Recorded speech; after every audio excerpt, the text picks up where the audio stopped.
mas eu queria convidar você a abrir comigo para que nós possamos entender o tema, lá em Abacuque, capítulo 3, a partir do versículo 2.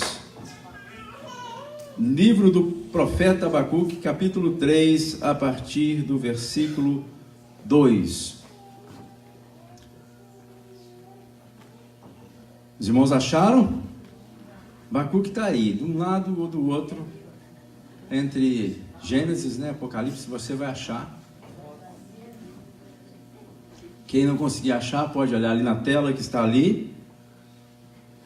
E a palavra do Senhor diz assim: tenho ouvido, ó Senhor, as tuas declarações e me sinto alarmado. Aí ele faz essa declaração: aviva a tua obra, ó Senhor, no decorrer dos anos e no decurso dos anos, faze-a conhecida. Na tua ira, lembra-te da misericórdia. Na tua ira, lembra-te da misericórdia. Bem, pouquíssimo se sabe sobre o profeta Abacuque. O que nós sabemos que a raiz do nome dele dá a ideia que fala de um abraço. Então eu queria aproveitar o nome do profeta, que você pudesse dar um abraço aí nesse irmão do seu lado. Abacuque, segundo os estudiosos, significa abraço.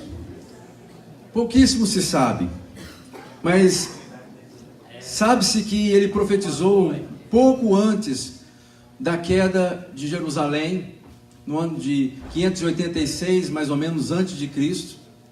E foi algo horrível que aconteceu. No 11º ano do rei Zedequias, o Senhor permite, depois da cidade sitiada já por algum tempo, e os portões são rendidos, o rei Zedequias corre, ele é capturado, vem, os seus filhos são mortos, executados, e os seus olhos são perfurados. E foi mais ou menos nessa época que profetizou esse homem, e ele começa o livro, ele começa o clamor dele ali com um desabafo, já no capítulo 1. Quando vocês tiverem oportunidade em casa, eu queria que vocês pudessem estudar o livro de Abacuque. Ele começa no capítulo 1 e ele faz um clamor.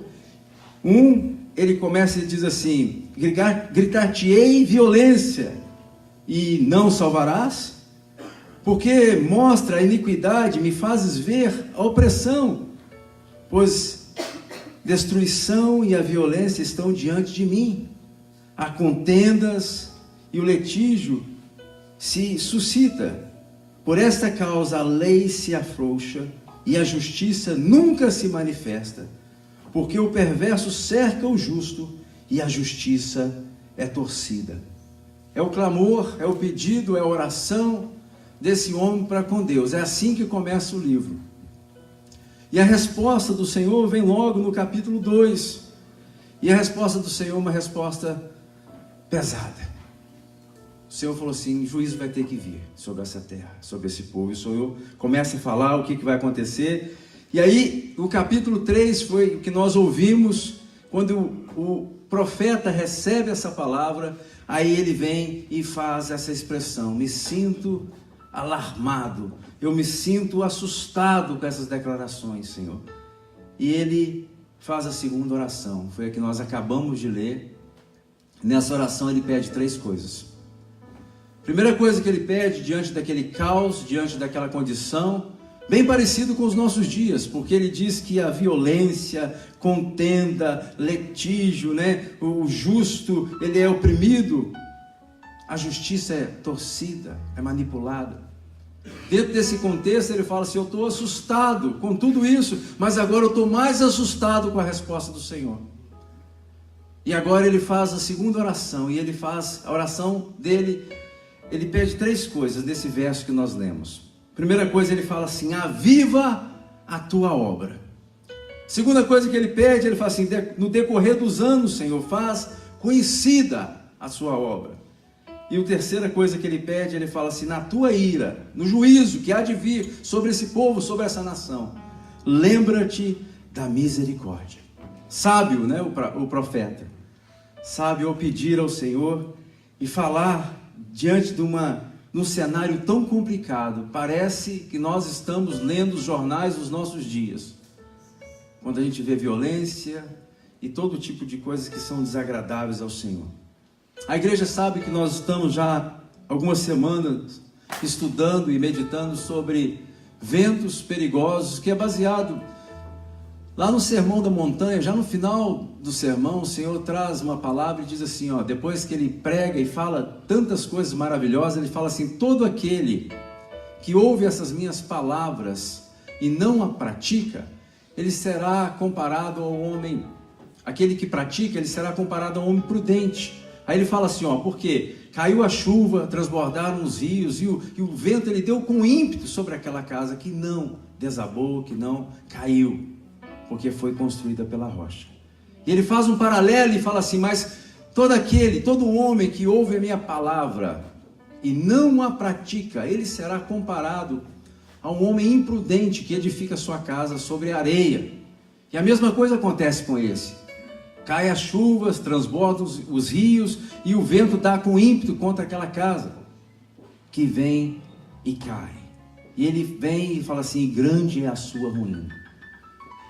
Nós estamos falando de alguns ventos perigosos que podem sim derrubar vidas, derrubar casas.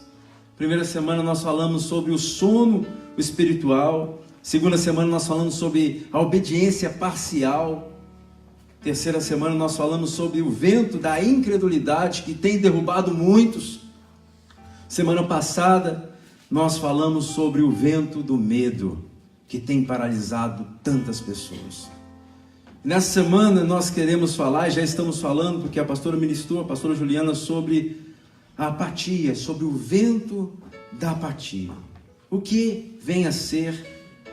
O que é isso, apatia? Apatia, talvez você já ouviu falar em simpatia, né? Simpatia é uma pessoa que é uma simpatia, simpático, uma pessoa que, agradável. Agora, apatia é indiferença. Apatia é você não ter interesse, é você ausência de sentimento.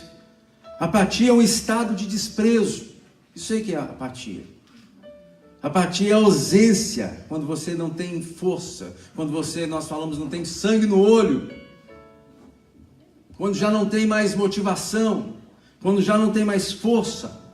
Apatia é quando não tem mais garra para conseguir, para ir para frente, quando está paralisado, quando falta raça, quando falta vontade.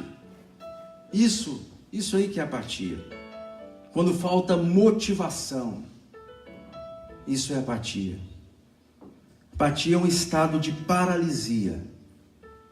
Isso exatamente descreve o que é apatia. Agora, o interessante é o seguinte, que a apatia, ela é como se fosse o precursor de algo muito mais perigoso, que é a apostasia. O que é isso? Um abandono. Quando começa esse sentimento, esse vento soprar de apatia espiritual, mais na frente você pode ter certeza que vai vir um abandono, ou o que nós chamamos de apostasia. Alguns dias atrás, 3, 4 semanas atrás, por volta de 3 horas da manhã, todos os telefones da nossa casa começaram a sonar ao mesmo tempo. Aquele barulho bem alto. Não sei se aconteceu por aqui. E quando eu percebo, as minhas filhas começam a descer rapidamente as escadas, e lá um anúncio: agora vai para um lugar, esconde, porque vem um tornado. Eu falei: meu Deus, o que é isso? Para onde que nós vamos? E aí, eu, curioso que sou, fui dar uma observada no tempo, para ver o que estava acontecendo. Eu falei assim: a coisa deve estar horrível lá fora. E não, eu achei interessante, porque estava calmo, paralisado. E depois, estudando sobre o assunto, geralmente acontece isso quando passam os tornados, Há uma certa paralisia, e depois vem esse torneiro como se fosse um trem, uma velocidade muito forte, destruindo tudo o que está ao redor. Espiritualmente não é diferente. Geralmente a apatia pode ser sim o precursor de uma apostasia, um abandono da fé, andando longe dos caminhos de Deus. Por isso o profeta fez a oração que fez. E o clamor do profeta é: aviva, ó Senhor, a tua obra. Faz, Senhor, faz isso que só o Senhor pode fazer. A situação está terrível, a violência, a todo tipo de crime. Nós precisamos de um avivamento da parte do Senhor. Nós precisamos que o Senhor possa avivar. Agora, o que vem a ser, né? O que é o contrário de apatia? O que é o contrário? O contrário de apatia é ser ativo, ser animado, é ser determinado. Não sei se você se identifica com um ou com o outro, mas o contrário de apatia é ser entusiasmado, é você ter força para ir, você não para. Você continua, independente das lutas, independente das dificuldades, independente do que possa acontecer, você tem força para continuar, você tem interesse para ir para frente, tem vibração. Conhece pessoas que têm vibração assim? É bom, né? É bom você estar perto de pessoas que vibram, que têm interesse, pessoas que são envolvidas com as coisas, que têm energia. Que bom! Como é difícil você estar perto de uma pessoa apática, de uma pessoa desinteressada, de uma pessoa que não faz, se a água for para cima ou para baixo, o que estiver acontecendo ou não acontecendo, para essa pessoa é indiferente, mas é tão bom nós estarmos perto de pessoas que são vibrantes, que são entusiasmadas, que são animadas, que são, segundo a palavra, vivificadas. Isso faz toda a diferença, ou não?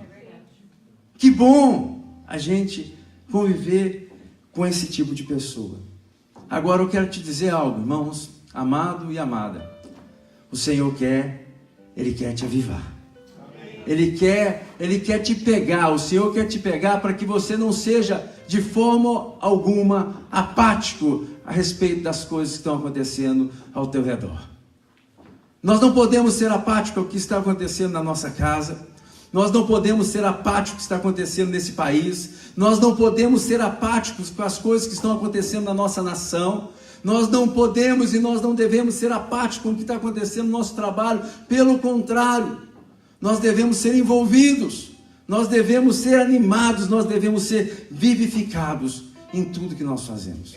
Queria que você virasse para o seu irmão do lado aí e fala assim: o Senhor vai te pegar. Amém? Pois o Senhor quer que nós sejamos avivados, homens e mulheres avivados no Senhor. Amém? Por isso que o profeta viu aquele caos, aquela condição horrível, e ele vem e falou assim: eu vou clamar a Deus, e ele pede ao Senhor: aviva, ó Senhor, a tua obra, pois só o Senhor fazendo isso que as coisas podem mudar. A nossa expectativa, a nossa esperança não deve estar no governo, nossa expectativa, o nosso olhar, a nossa força, a nossa fé não deve estar nos governantes, mas deve estar completamente no Senhor. Só o Senhor pode mudar a nossa sorte. Amém? Você recebe? Amém. É só o Senhor que pode fazer isso. Muitas vezes nós nos auto-enganamos e nós começamos a colocar esperança em muitas coisas. O profeta entendeu isso e ele vem e clama ao Senhor. Ele fala: viva, ó Senhor, a tua obra.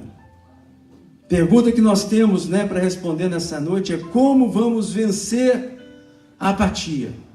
Como nós podemos vencer a apatia espiritual? Para que essa apatia espiritual não nos leve a uma apostasia, a um abandono da fé, a um virar os nossos ombros, as nossas vidas aos caminhos que o Senhor já estabeleceu para nós.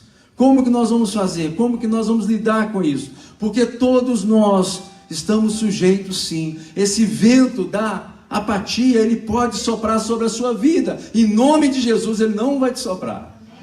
Mas nós estamos sujeitos. E como nós fazemos quando isso acontece? Primeira coisa que nós temos que fazer, que nós temos que entender e que nós temos que praticar. Nós temos que ser quebrantados. Nós temos que ser quebrantados. E você pergunta, o que é isso de ser quebrantado, pastor? O que é ser quebrantado? O que é quebrantamento? Será que nós somos quebrantados de coração? Será que nós somos um povo quebrantado?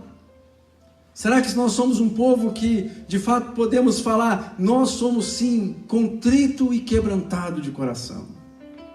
Primeira coisa, primeiro sinal, primeira evidência que nós vemos de uma pessoa que é quebrantada de coração, é o que aconteceu com esse profeta aqui. Ele viu o caos, ele viu a violência, ele viu a justiça sendo torcida, e a primeira coisa é que ele reconhece. Um sinal da pessoa quebrantada é que ele reconhece a condição que ele está, mas ele não se conforma com ela. Ele vê a situação, ele vê o caos, e ele começa a dar passos para que aquela condição possa ser tirada, ser mudada. Isso tem que acontecer. Quando a gente vê que a nossa casa está um caos, a gente tem que ser quebrantado e clamar ao Senhor e pedir ao Senhor para que haja mudança. Quando a gente vê que o lugar, talvez o trabalho, o lugar que você está, o ambiente que o Senhor permitiu que você estivesse, ele se tornou num caos, nós temos que reconhecer a primeira atitude de um homem ou de uma mulher que é quebrantada de coração. Ela reconhece de fato a condição que ela está vivendo, a condição que está, o meio que ela está inserido. Outra coisa que ele faz, ele não se conforma com aquela condição. Uma coisa é você reconhecer algo, outra coisa é você se conformar com aquilo que você reconheceu. A apatia faz com que, de certa forma, nós venhamos a nos conformar com a condição que está acontecendo ali, aquele momento. Isso é assim mesmo, isso talvez um dia pode mudar, quem sabe, Mas não toma passos. Mas um homem que é quebrantado de coração, ele faz como Neemias fez. A palavra chegou até os seus ouvidos, ele ficou sabendo que os portões da sua cidade estavam destruídos. A cidade estava um caos, a situação estava terrível. Ele se assentou por alguns dias e clamou ao Senhor. Uma das características de um homem e de uma mulher quebrantada de coração é que ela clama, que ela busca, que ela não se conforma, que há algo queimando dentro dessa pessoa, que ela não quer e não aceita a situação do jeito que está. O apático, pelo contrário, ele se conforma com aquilo. Ele acha que está tudo normal, que isso é parte da natureza humana, isso é assim mesmo. Mas quando nós entendemos que nós não podemos, nós somos instrumentos de Deus, igreja. Nós somos chamados por Deus para que a obra do Senhor continue, para que o reino de Deus seja implantado nos corações. A gente não pode se acostumar com o mal. A gente não pode achar que tudo é normal, que tudo é assim mesmo. Quando a gente começa a andar dessa forma, a gente começa a ficar apático, paralisado, temerário a respeito das coisas que estão acontecendo. O profeta não, ele não se acostumou com aquilo. Ele não aceitou aquilo. Então, ele vai e reconhece, ele vai e clama, e ele fala assim: me sinto alarmado. Eu estou assustado com o que está acontecendo. O homem quebrantado, ele se permite ser movido muitas vezes por coisas que estão acontecendo do seu lado. O apático não. O apático, sabe o que ele faz? Ele fecha o seu coração. Ele dificilmente sabe lidar com as emoções, porque ele se trava. Ele pode ver algo muito sério acontecendo do seu lado, ele faz de conta que não é com ele. Ele não assume responsabilidade. Agora, aquele que se quebranta, irmãos, aquele que se quebranta, ele chora na presença de Deus. Aquele que se quebranta, ele não conforme com a situação do jeito que está. E eu fico pensando isso, se a gente já não está entrando para um processo de apatia, quando a gente vê as pessoas necessitadas no nosso meio, nosso coração não se derrama mais, nosso coração talvez não se quebranta mais, a gente começa a acostumar com aquilo, e lá no fundo da nossa mente, talvez então uma palavra de juízo, essa pessoa está passando por isso, é por isso, e por isso, e por isso. Quebrantado não, quebrantado ele chama a responsabilidade para si. Neemias fala assim: eu e a casa de meu pai pecamos. Esse homem aqui, ele viu a condição, o caos, ele fala assim: Senhor, só o Senhor pode mudar essa história, só o Senhor pode fazer a diferença no meio desse povo. O Senhor não estava chamando a atenção dele, o Senhor não estava falando que ia punir o profeta, pelo contrário, o negócio era com a nação. Mas aí a gente começa a identificar o coração dos quebrantados. Ele chama a responsabilidade para si. Ele fala assim: eu e a casa de meu pai pecamos contra o Senhor. Tem misericórdia. Senhor, quando o Senhor estiver lá exercendo o juízo, a ira, usa também de misericórdia. Ele começa a interceder, ele começa a se humilhar na presença do Senhor. Eu queria que você pudesse abrir comigo, eu tenho um texto que o Senhor colocou no meu coração, eu queria que nós pudéssemos ir lá. Está lá no profeta Joel, vou achar esse texto. Capítulo 2, se não me falha a memória. A palavra do Senhor diz assim, 2:12.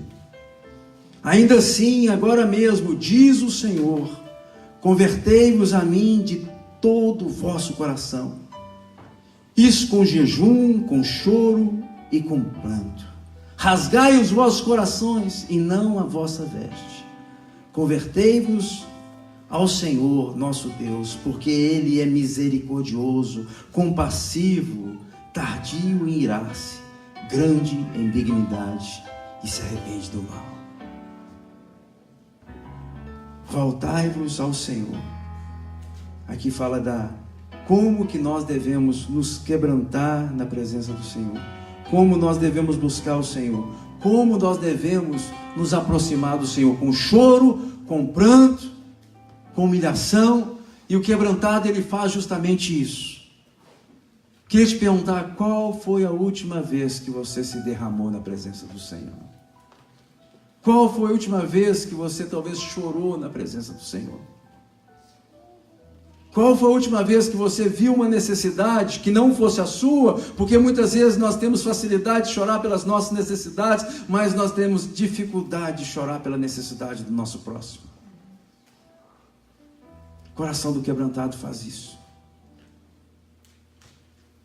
E o profeta vem e se quebranta na presença do Senhor, e ele faz algo além disso. É o número 2. Ele vem e ele pede o avivamento ao Senhor.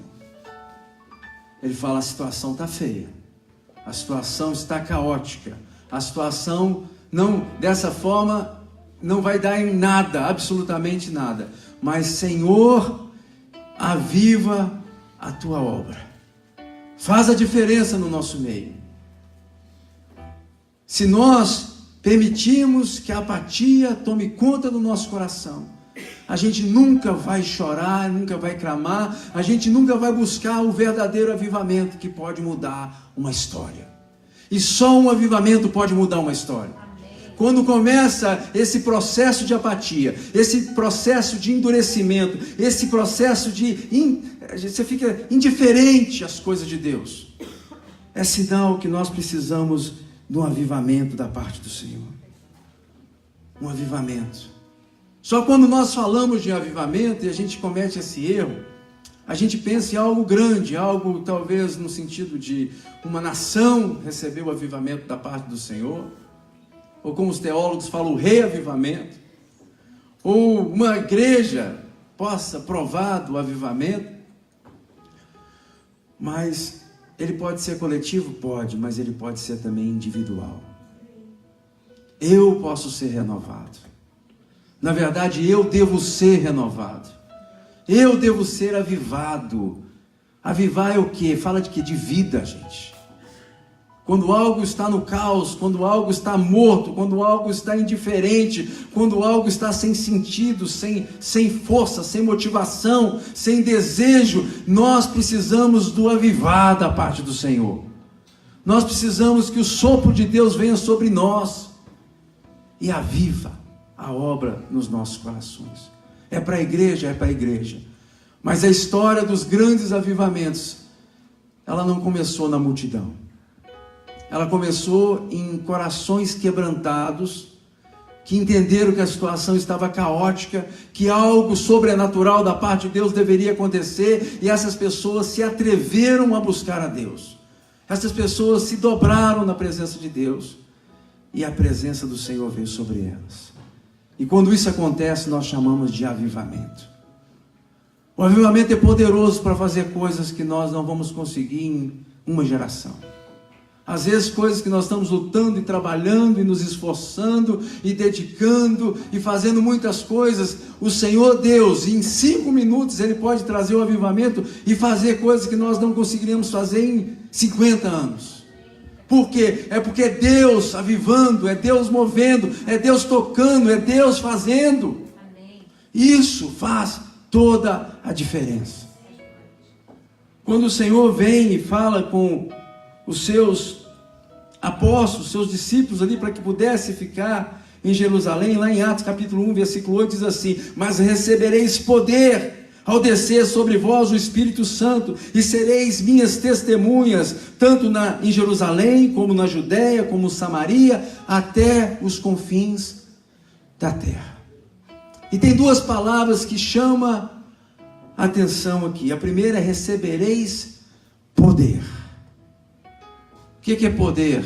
Quando você vai nos originais, se chama, a palavra ali é dunamis.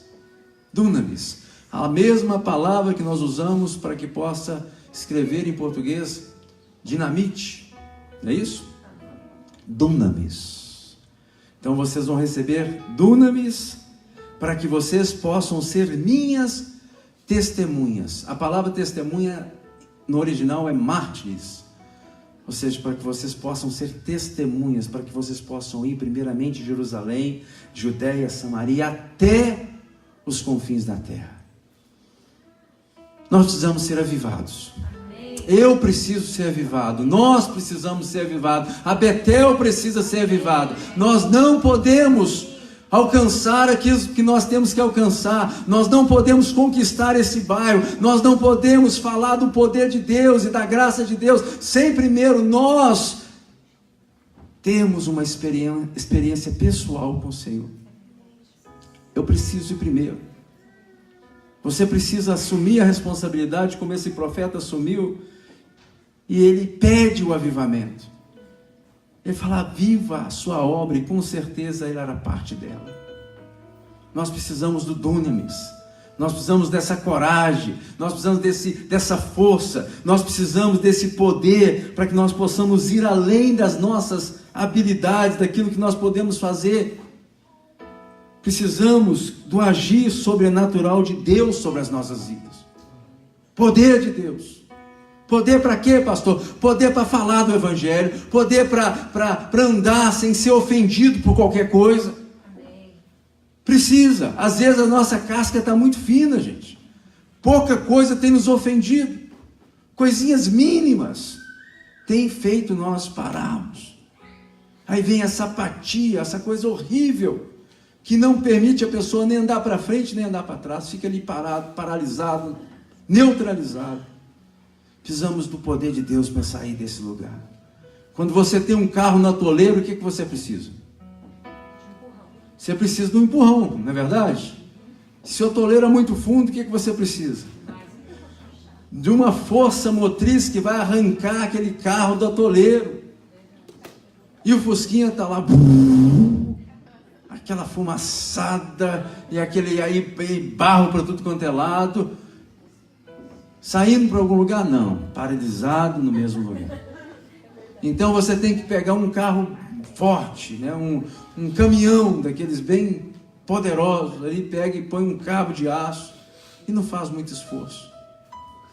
Sai do atoleiro, sai o fusquinha, sai o dono, sai todo mundo, se alguém segurar vai junto, porque está sendo puxado por algo que está, né, usando poder, força. É isso que nós precisamos, para que nós possamos chegar a cumprir aquilo que Deus tem para nós, como igreja, como um indivíduo, como pessoa, como pai, como mãe.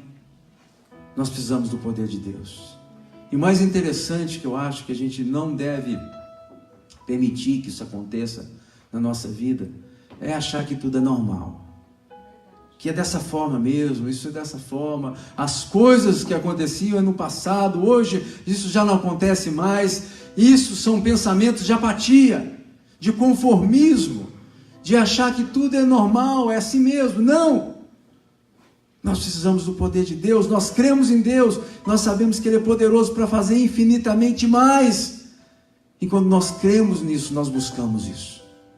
Porque o meu crer, ele deve ser embasado nas minhas atitudes, naquilo que eu estou fazendo, porque eu creio. Então nós precisamos, para que a diferença seja feita na nossa vida, nos nossos dias, nós precisamos desse poder sobrenatural de Deus. Eu não vou perguntar para você nessa noite se os ventos da apatia têm soprado sobre você. Eu não vou perguntar, tá? Mas eu queria que você fizesse essa pergunta na sua mente. Será que esse vento está soprando sobre a minha casa? Será que esse vento está soprando sobre a minha vida? Será que esse vento de apatia tem soprado sobre as pessoas que eu conheço? Se a resposta sim está, eu queria que você fizesse algo assim. Isso é para ontem, que você buscasse com todo o teu coração, com toda a tua alma, o avivar da parte do Senhor. Nós precisamos de buscar o avivamento da parte do Senhor. Ele não acontece por acontecer. Quando você vê historicamente, tinha um povo buscando, tinha um povo clamando, tinha um povo se humilhando, tinha um povo intercedendo, um povo buscando a presença do Senhor, com jejum, com pranto, com choro, com lágrimas, determinado, porque sabia que só o Senhor poderia mudar aquela história. A história não muda por si só. A história não vai mudar por si só. Nós precisamos do poder de Deus. Nós precisamos do sobrenatural de Deus sobre a nossa vida. E o sobrenatural de Deus arranca com todo tipo de apatia, com todo tipo de comodismo, com todo tipo de paralisia espiritual. Vem quando o avivamento de Deus vem sobre nós. Então a oração do profeta deve ser a nossa oração. Ó Senhor, aviva a tua obra, começando por mim. Amém? Amém. Você recebe? Que seja a sua oração daqui para frente. Não se acostume, não seja apático, não seja paralisado pelas circunstâncias, nem pelo ambiente, nem pelo mundo, pelo sistema que você está aí inserido. Sistema tem o poder paralisador nas vidas de homem e mulher de Deus.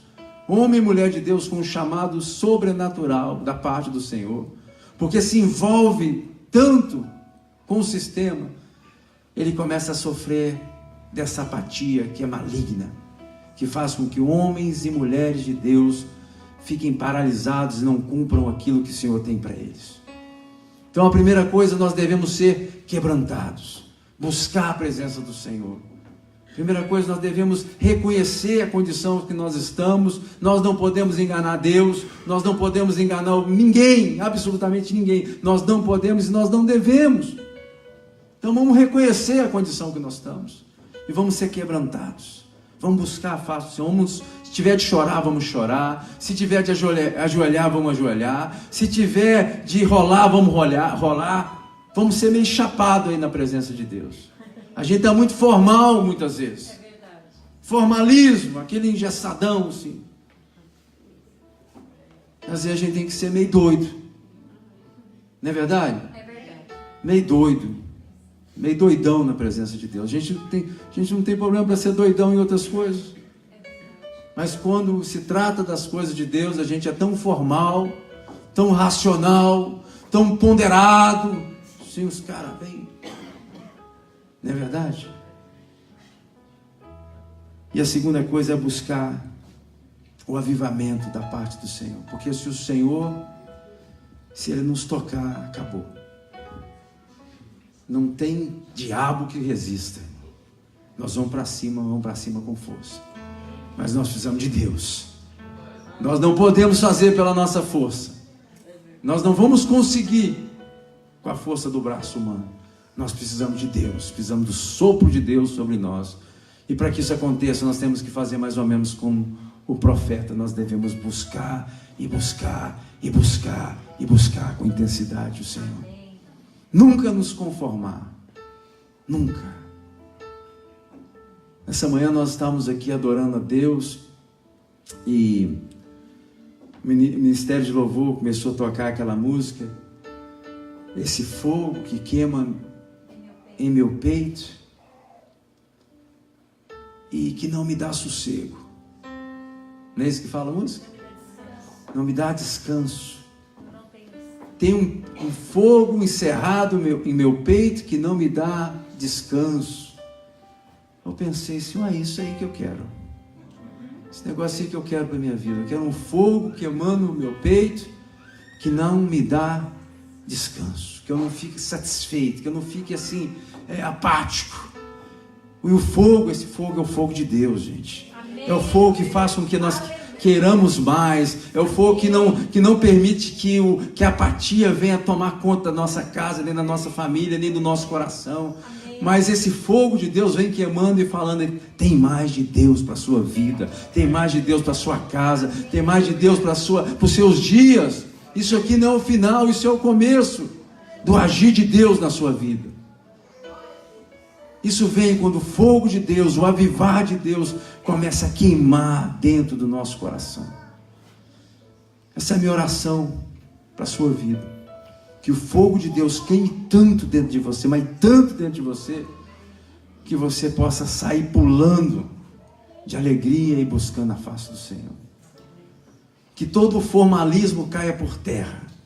Que toda ideia formatada na mente humana caia por terra, porque quando Deus age, irmão, quem impedirá? Quem impedirá o agir de Deus nas nossas vidas? E a terceira coisa que eu creio que é necessário para que nós possamos de fato apagar esse vento de apatia dos nossos dias, das nossas vidas, é que nós possamos de fato ser apaixonados por Jesus. Paixão. Paixão faz toda a diferença, irmãos. Eu quero ser apaixonado cada dia mais pelo meu Senhor. Eu quero tremer na presença do meu Deus de paixão. Eu vou contar algo para vocês aqui. Às vezes eu falei assim, será que eu conto? Depois a minha esposa vai me pegar, mas eu vou contar assim mesmo. Depois se ela me pegar, a gente acerta. Adolescente se apaixona muito rápido, né? Um dia está apaixonado por um, outro dia está apaixonado ali, está apaixonado ali. Tá... Aquela coisa. Eu estava o adolescente apaixonado, mas eu não tinha nada para... Porque quando está apaixonado, o apaixonado ele quer dar. O apaixonado ele quer entregar. O apaixonado ele quer trazer alguma coisa que seja agradável. Amém, irmãos? Eu não tinha nada, absolutamente nada. Para fazer ligação no orelhão tinha que vender casco de cerveja, para pegar uma fichinha. Depois eu vou explicar para quem que não sabe o que é orelhão, tá? Isso está lá na aula de hermenêutica, para que a gente possa entender o contexto histórico do negócio. Mas ficha, esse orelhão de outra época, mas era desse jeito, tudo isso aí.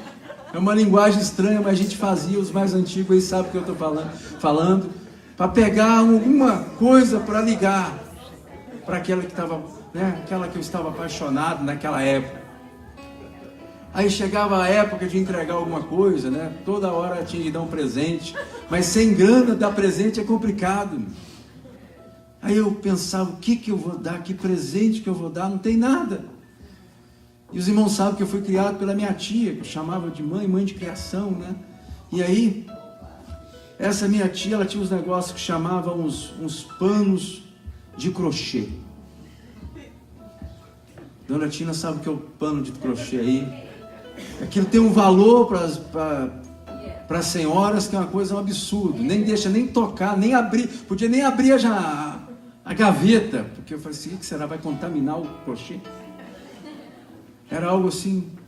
E tinha uns que tinham um negocinho que passava um pano, um ferro, uma coisa assim, para ficar duro.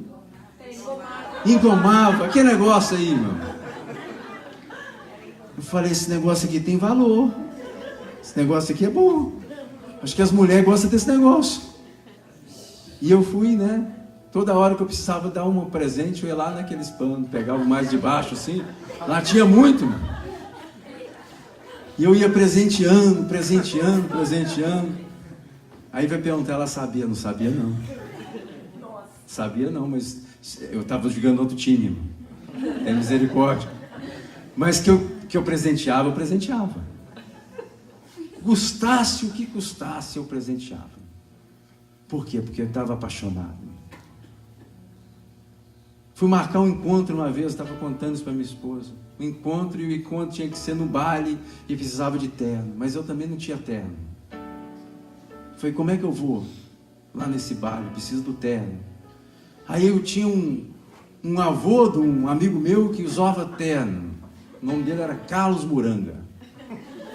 E o Carlos Muranga, ele só andava engravatado, ele parecia aquele cara todo, um detetive, assim, todo... Tá. Mas ele tinha uma dificuldade, porque não é que tinha dificuldade, eu sempre fui alto e ele era baixo. Eu era magro, ele era gordo. Tudo o contrário. Aí eu falei assim, eu preciso de um terno. Um amigo meu falou assim, eu tenho do meu avô. Mas eu estava assim meio apaixonado, falei assim, me dá lá. Eu encaro. E aí eu fui, coloquei aquilo, mano. Que vergonha, né? Mas eu estava apaixonado. E o apaixonado vai. E as mulheres estavam meio loucas também, porque como é que vai encarar um cara desse, com um terno daquele? Mas os apaixonados ficam meio loucos, não é verdade? Minha pergunta é por que nós não podemos ser apaixonados por Jesus? Por que nós não queremos e nós não nos prostramos a fazer loucura para Deus? Por que a gente fica muitas vezes nesse formalismo, nessa apatia espiritual, que nós somos formais demais? E nós não nos envolvemos na totalidade com as coisas de Deus. Meu clamor, a minha oração, meu pedido diante de Deus, de fato, é que nós, mesmo diante dos dias maus, mesmo diante das lutas, das dificuldades, nós possamos ser, sim, um povo quebrantado na presença de Deus, um povo avivado na presença de Deus, e um povo apaixonado na presença de Deus, um povo que nunca deixa de dar glória a Deus, um povo que não permite que as circunstâncias, nem o caos muitas vezes que nós vivemos, venham nos parar. Interessante que o profeta, depois disso tudo, depois dele, de uma certa forma, estar lutando com Deus em oração, em clamor, no final do livro ele fala assim, ó, ainda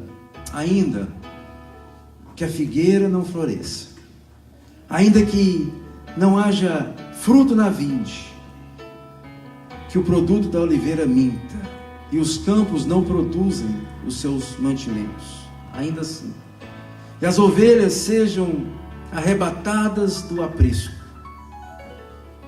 e os currais não haja gado, todavia, eu me alegrarei no Senhor, exultarei no Deus da minha salvação. O Senhor Deus, o Senhor Todo-Poderoso, Ele é a minha fortaleza, Ele me faz como os meus pés, como os pés da corça, me faz andar altaneiramente. Final da história dele, e são as últimas palavras do profeta, ele se rende ao Senhor.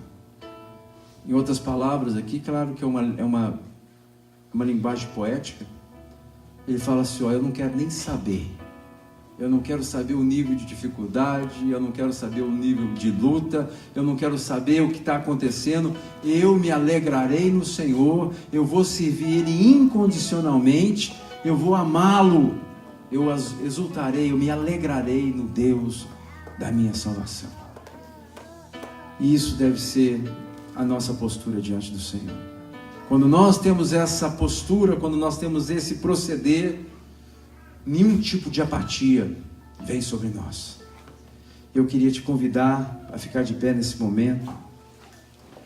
Nós vamos escutar essa música, nós vamos adorar o Senhor. E isso é uma oração, isso é uma oração. Eu quero convidar você a fazer essa oração cantada diante do Senhor.